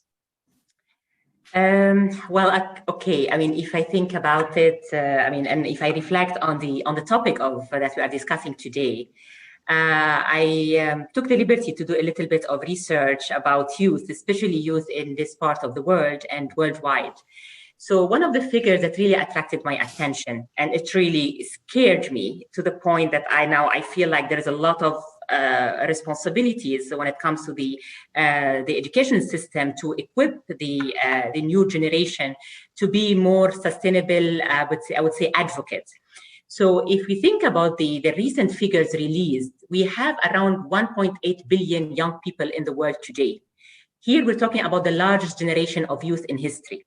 So if we think about it, and if I go back, take one step back and I reflect about this number, you're talking, let's say 1 billion of the 1.8 billion seek higher education. So if you think about it, and you think about the bold action that needs to be taken, I'm not going to talk about the infrastructure of the university, and I will not talk about what are we improving, how we are reducing waste in those universities. I think what is really crucial for the higher education and the bold action that needs to be taken is basically to integrate sustainability in the curriculum. And what I mean by that, not to have it as elective, but to have it as mandatory. So why students, today's students, why they need to take math? Why do they need to learn about accounting, about marketing, about, social media and PR and communication? If those are mandatory topic, whatever, I'm not someone coming from the academic background, I'm in the corporate. But if those are the mandatory topic to equip our future, I would say, engineers and CEOs and scientists and teachers, if those are the mandatory topics, that means sustainability has to basically make a major shift from being an elective topic to becoming a mandatory topic. Students during their graduation projects, they need to adapt and adopt sustainability projects that will integrate sustainability in those graduation projects. So I think what the higher education, the bold action needs to be taken is basically to start bridging between the private sector and the educational institutions in order for us to move forward. So if you look at the corporate today, they are integrating sustainability up as a part of the balanced scorecard and the departmental KPIs. If this is what we are reaching, why don't we start from the university? Why don't we start from when we are equipping them to move forward? So the way I see it, the education system has to integrate this topic as part of the curriculum. This is, I think, it has to be one of the bold action that needs to be taken in order for us to move forward. If we keep it elective, it will always be elective. And the student will have the choice whether they want to do. I might be a little bit extremist in this, but I think it is crucial because I have myself my own experience in this. In 2015, when I was looking at some higher education in sustainability, and I really wanted to attend the classes. I couldn't find in this MENA region, and Dr. Sonia can confirm that. In 2015, in UAE and in the Gulf region, there was no universities where you can attend the classes to learn about the sustainability topics. So the only online course that I managed to find was in UK, and that really helped me. So that means also the higher education has to also, besides making it mandatory, they have to also find the means for the student to learn. So whether if you are sitting in UK, whether you are sitting in Dubai, or whether you are sitting in US, you would need to be able to access those, I would say, systems or educational system. So this is, at least from my point of view, sustainability we should shift it from an elective topic to a mandatory topic to equip the student with the right skills. So this is my thought about it. Absolutely, and I think it's so important, the idea, so if you're going to do an example that we're doing here at AUS is, you mentioned social media. We're working with social media professors to look at campaigns that are addressing sustainability. So integrating it into, so they're keeping their curriculum as it is, but integrating that topic into there. So they're putting that over that lens of all the things that they need to learn. And now they're having to learn additionally about sustainability and what that means and how you would run a campaign and how you would address all that. So absolutely, I think that I think you're right that this is the bold actions that need to be taken. And I also would say that we need to have more of that here, because one of the things that we hear a lot from our students is that that they're very interested in sustainability at a local level. They want to know, yes, you can take a class in the UK, you can take a class in the US, you can take a class in Hong Kong, but they want to know how it is applied here. And it's very hard to get those examples. So we need to have local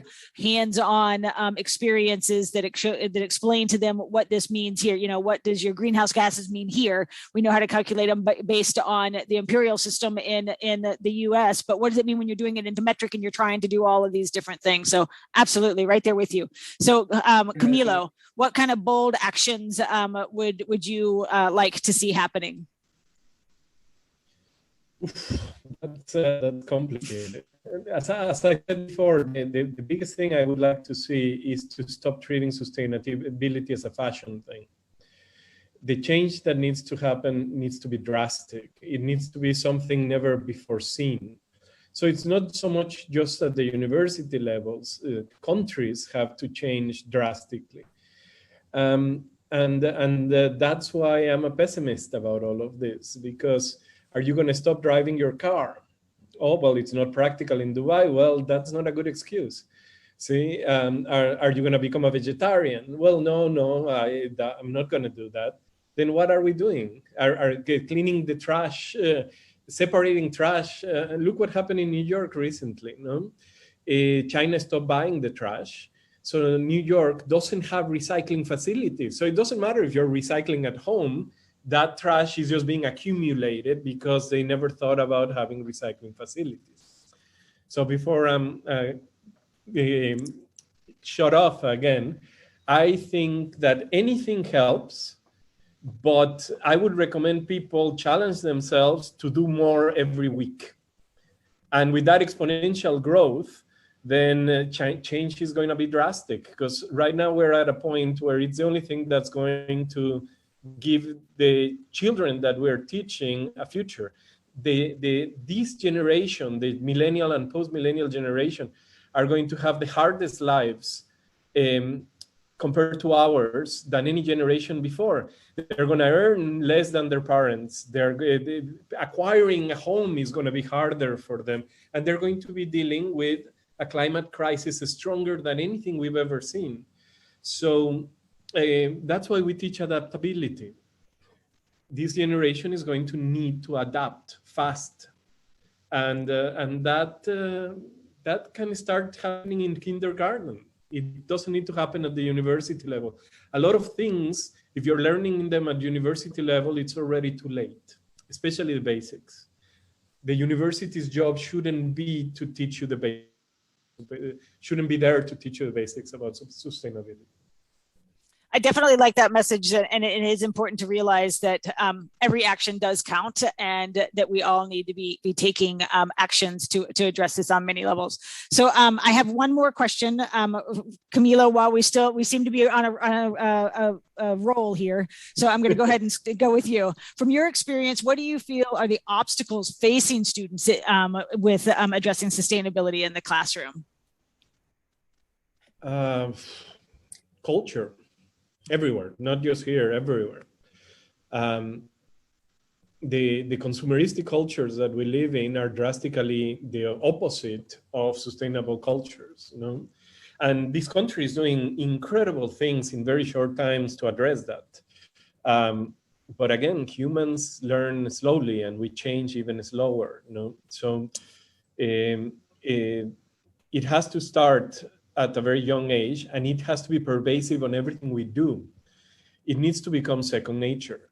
It shouldn't be something we're talking about in a webinar about the future of education. It should be so inherent in the future of education that it would be useless to turn it into a conference kind of theme, because it would be evident to everybody, but it's not. Absolutely. Very, very well said. So Victoria, from your experience, what are the obstacles facing faculty in integrating sustainability into their classrooms? And what would you say are some ways that they could address that? Yeah, again, it's a really excellent question. It's something I probably come up against almost more than kind of seeing sustainability in practice at times, which can be frustrating, as you can imagine. So I think kind of there's sort of three main challenges that I've found I come up against time and time again when working with staff at Anglia Ruskin. I know this is common across universities in the UK. The first one I would say is time. So I think staff often feel so overburdened with their kind of pre-existing teaching loads, with the research that they've got to do, with other kind of scholarly activities that they need to carry out as part of their role as academics. Adding something new or asking them to add something new to the curriculum like sustainability, I think can feel like a really time-consuming task. And I think particularly within kind of higher education and academia, obviously, you know, staff want to feel like the experts in a topic. And so I think they kind of feel like they need to go away and spend a lot of time researching that before they can actually teach it to students. So that is kind of a main barrier that I come up against. The second challenge I would say is a lack of agency. So I think often this kind of comes up more for staff who've either just joined the university or who might be at quite an early stage in their career. So maybe have just got their PhD and it's, you know, their first position. They quite often, this group of people feel really passionate about sustainability. It's a topic they're really interested in. But if they're not a course leader or a module leader, they just can feel like they don't have the authority to say, I'm going to put this into my curriculum. I'm going to make this, you know, a key part of what I'm teaching. And I think that can be a very disempowering feeling for staff members. And then I would say the last barrier that tends to come up quite frequently is a lack of understanding about what sustainability actually is. So I think the term can be seen as too confusing, as a kind of catch-all that means everything and nothing at the same time.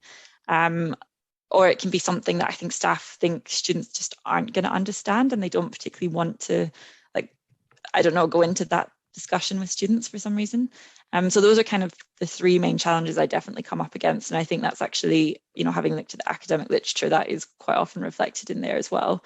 Yeah. And then in terms of kind of, I guess, solutions that I've come up with and that other people have come up with as well, I would say for the time constraint one, don't view sustainability as an additional topic. It's kind of been mentioned already that it's a lens through which we should be approaching everything. It can be 100% integrated into what you're already doing. And I think with the Ruskin modules at Anglia Ruskin, we've chosen to use the Sustainable Development Goals as a framework. And I think that's a really useful way of doing it. There's so many sort of entry points that you can use if you're taking the kind of Sustainable Development Goals as your starting point. And, you know, just a course that I'm working with at the moment is our fashion design course. So thinking about how you could integrate it there without doing sort of too much work, I guess, is, you know, just have a consideration of where the materials that you're using are sourced from, how they're produced, and what is going to happen to them after we've finished using them. Actually, Camilo, you've already mentioned architecture. Again, I did a bit of work with our architecture course. So, you know, it's those questions around how do we future-proof our homes? What does the future of kind of architecture look like? What impact is that going to have on people living in fuel poverty, which is an issue we face a lot in the UK. So, you know, sustainability, it should be about balancing the environmental, the societal, and the economic. And what I often say to staff members when I'm working with them is think about which of these aren't present in your module, and then how you might integrate that rather than thinking you need to start from scratch because you're not doing any of it. You're absolutely doing it. In terms of the kind of the lack of authority, this is one that I find a bit harder. When I used to do a lot of work with primary and secondary school teachers, a lot of them would feel quite lonely and like they were the only person that actually cared about these topics because maybe they were the only person in their school that was focusing on it. So I would say for people who have maybe just started at an institution or are very early in their career, reach out to other people. So whether it's within your institution or, you know, across different institutions in the UK, start a sustainability network, get a bit of discussion going around this, and then you can maybe make the case as to why it needs to be in your curriculum if, you know, your line manager or your course leader of the course you're teaching on doesn't maybe see eye to eye with you. I mean, we have also talked about being bold today, so, you know, also just go for it, just ask, just put it in there. I think sometimes asking for forgiveness after you've done something can be the best approach. So, you know, just be bold.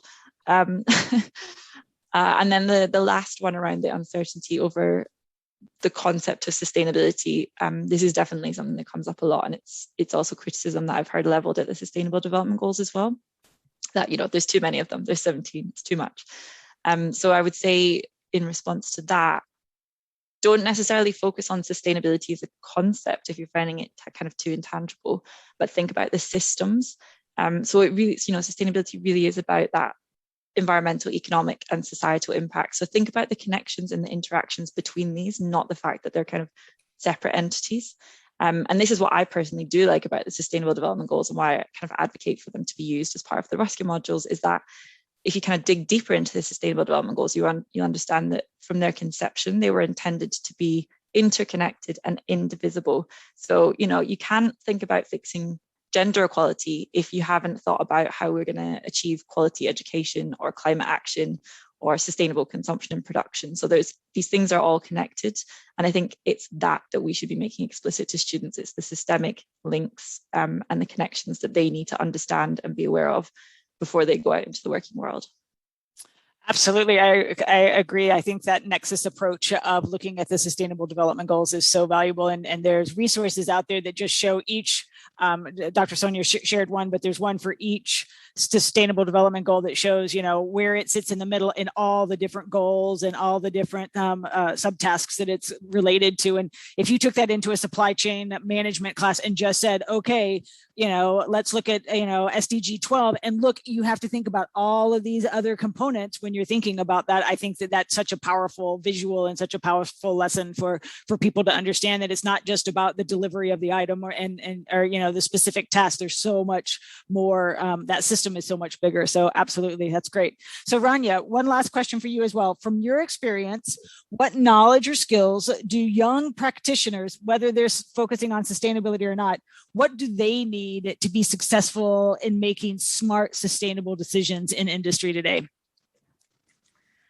I think besides learning about general sustainability issues, learning about the different issues and different topics, I think what will be really important for the student to be well equipped is basically to specialize, to have more specialization in what they are learning, rather than keeping it generic.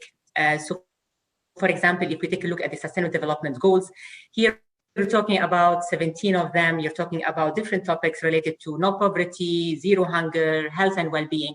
So if we look and we link all those together, here we're talking about maybe it could be a sustainable agricultural system. So it could be related to the efficiency in water and energy. So the sustainability issues and the sustainability topics are quite, there is a quite wide range of them. So I think if you manage, if you are able or capable to specialize in those, it will be crucial and important. What is also, from my experience, is important also to keep an eye on is to learn more about the legislations and the laws in the country where you are maybe operating, or wherever going to be your next step. It's very crucial to learn about the laws and the legislations, because those will affect whatever will be your next step and your decisions to take sustainable, I would say, to take sustainable decisions. So this is also crucial. The other thing I believe Dr. Victoria mentioned is basically to be part of a network.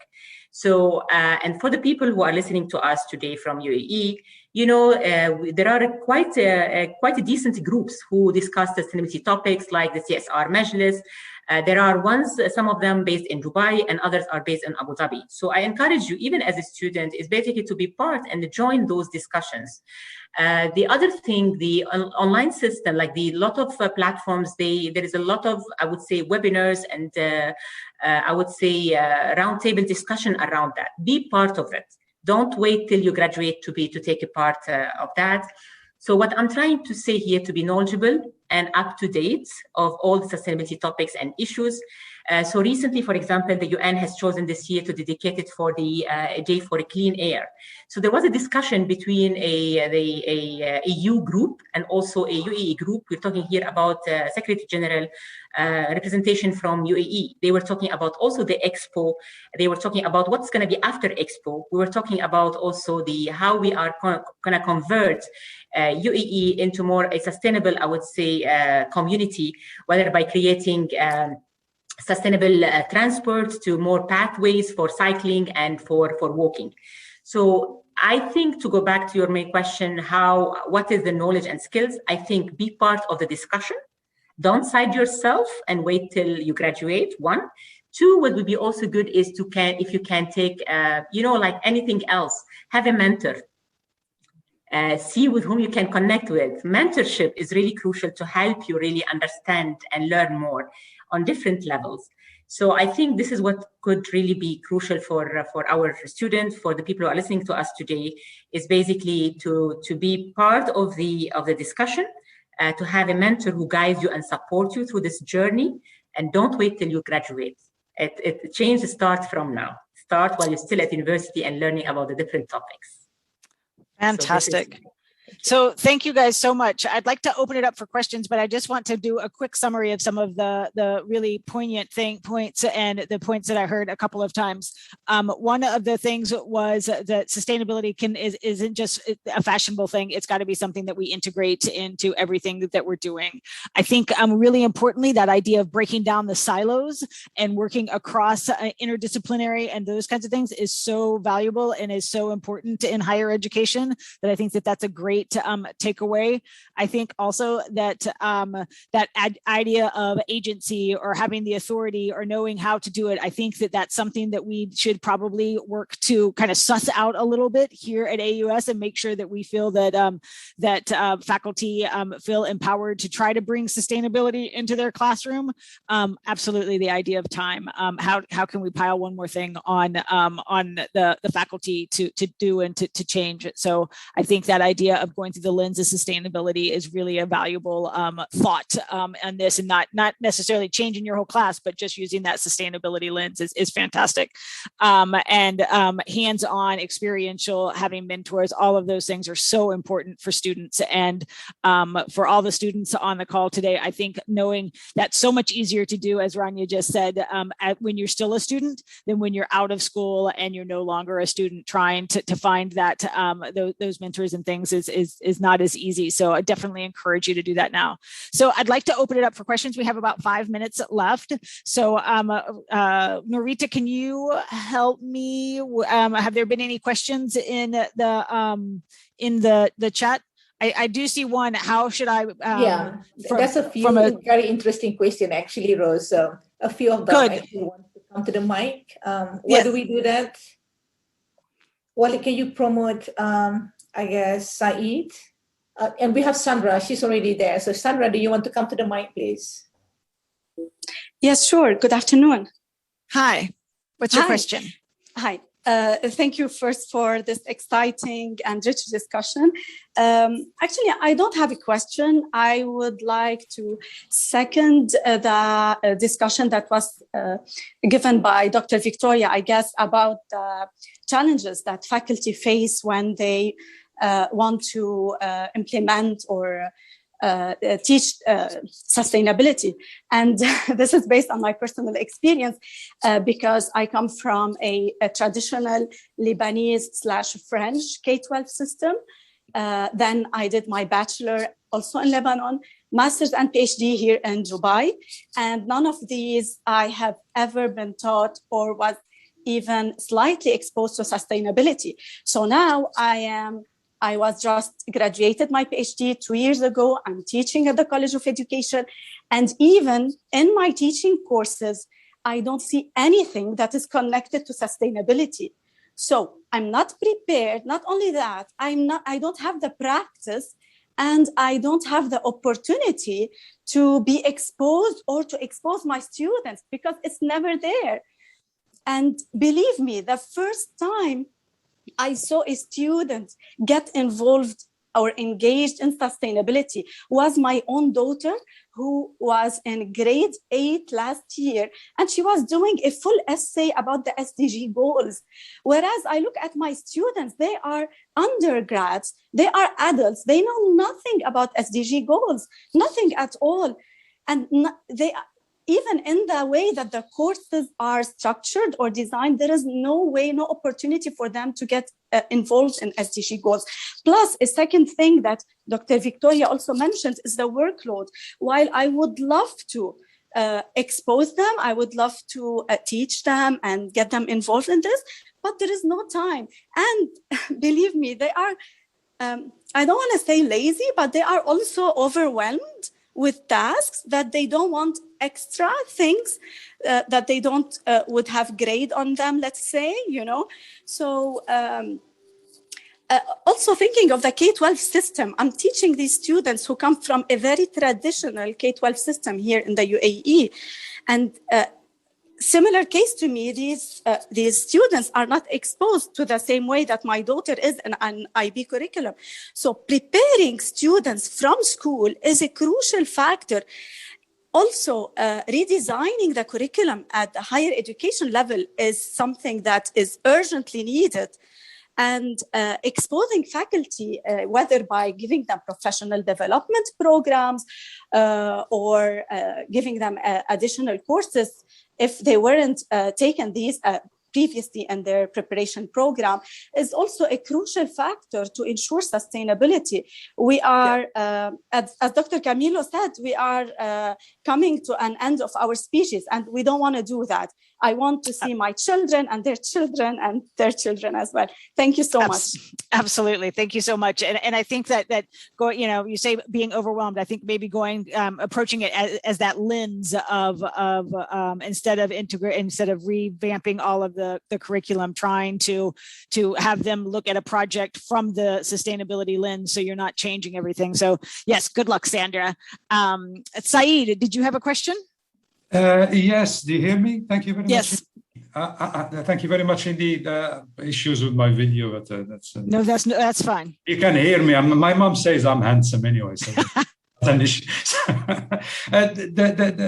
Really, thank you all. It's been stimulating and very much interesting. I think AUS is at the forefront. Rose and her team have been doing grand jobs, really, with thank you at AUS and around the region. Actually, AUS has gone outside the campus, you know, the walls of the campus, outside to the community. Now, really, I would like to start, for example, my son, a teenager, went to Sri Lanka and Nepal for, I think, 2 weeks each time with his friends there. And they saw life there, going from the luxury, and we all enjoy in the UAE, and they went there and they came back. They felt sorry for the whole place, etc., etc., etc. They worked on sustainability projects, etc. But then they come back. See, and this is the issue. What happens to the rest of the world? The UAE, under the patronage of the late Sheikh Zayed, as Dr. Sonia said in her opening, invested heavily. There is the money. You need to invest in order to have some kind of sustainability. We need to have a sustained culture in order to achieve that. Camilo, for example, my colleague who teaches architecture, I'm sure he would agree with me that architecture cannot be taught, outside the context of where it is done. We cannot teach it, we cannot do it, if we divorce it from the where and the when. And really, Sharjah has got its own views of architecture. New York has its own different views of architecture, etc. So, the values that underpin what we do are different from place to place, from time to time. You can graduate with a degree from X country in the States or Europe, like what we all have done. And then how we domesticate those views, how we domesticate those to fit that macro-cultural context of the area, the values, the religion, the history. Let me say, we've been preaching democracy, human rights for 200 years maybe. And I think if we look at it, and just recent history last week, 2 weeks ago, there have been failures all the time. So sustainability may work. I think this is the issue, how to make it really work at the very micro level, rather than importing and trying to domesticate global solutions. That is my problem, that I face with sustainability, with innovation, with entrepreneurship, how to bring whatever it is, the local, try to make it, the global, make it local. The people in Africa, the people my son saw in Sri Lanka and in Nepal, for example, they are going to decadence without an intervening period. They think it's their right of some kind of civilization, driving cars, as someone said, I saw in the chats, enjoying whatever we have enjoyed, and the Western countries have enjoyed. So they are going from A to Z without that middle, the intervening period of some kind of enjoying life before you die. We are telling them, look, you've got to expose, you've got to embrace sustainability models A, B, and C. But they say, look, you've enjoyed cars. I'm still pushing a mule around, for heaven's sake. I want to drive a car for a while. So, Victoria, how do you address? I'm sorry. No, that's good. Sad. Pessimist, but there we go. I think Camilo is a pessimist with me as well for a while. Thank you very much indeed. No worries. So, Victoria, going off of what Saeed said, how do you work with your faculty to localize the sustainability issues so it is more relevant and does have more actionable outcomes? Yeah, no, I think that's a great question. So there's kind of a concept that's becoming more popular, I guess, across the UK, of anchor institutions and of universities as anchor institutions in their local community. And that's something that I think we are trying to embrace more and more. So I did quite a lot of work with our public engagement team, and it's about kind of transforming the idea of what a university should be, I think. So in our new sustainability strategy that was launched last year, we've got a target around increasing the footfall on our campuses by, I don't know, it's like 5,000 a year or something. But the idea with that is that we should be a kind of hub for people. We should, community groups should be coming on to use our spaces. It should be a place that people feel they can come and use, and not to have the university as kind of this separate, isolated thing. I think often we are leaders, we're doing research, we're kind of, creating new knowledge and ideas.